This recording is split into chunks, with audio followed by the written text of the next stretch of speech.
Good morning সবাইকে।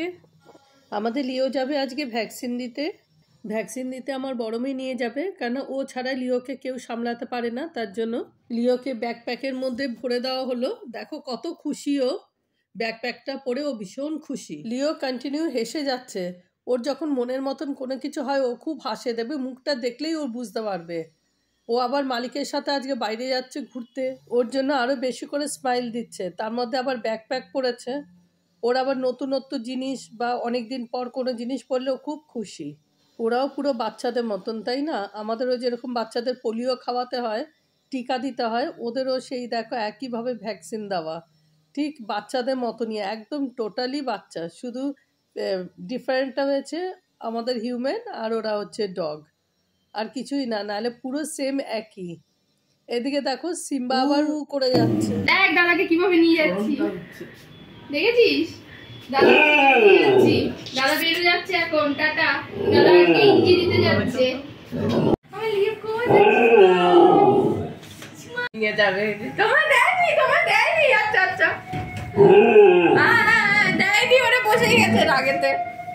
Simba লিওর থেকে ছোট, কিন্তু সিম্বা হাতে পায়ে বড় বলে মনে হয় ও বড়, আর লিওকে ছোট লাগে। যেহেতু লিওকে নামা হয়েছে তখন থেকে ওকে নামানোর জন্য সে ব্যস্ত হয়ে গেছে, কেন ওইভাবে ও রয়েছে, ওকে নামাও।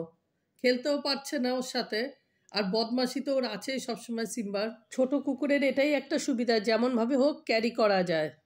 কদিন ধরে ভাবছি গাছে ওষুধ দেবো, শরীরটা ঠিক নেই বলে গাছে ওষুধও দিতে পারছি না।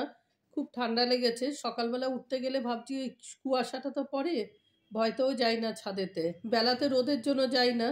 তা আজকে ঠিক করেছি না গাছে ওষুধ দেবো, কেন গাছের পুরো অবস্থা খারাপ করে দিচ্ছে পোকাতে।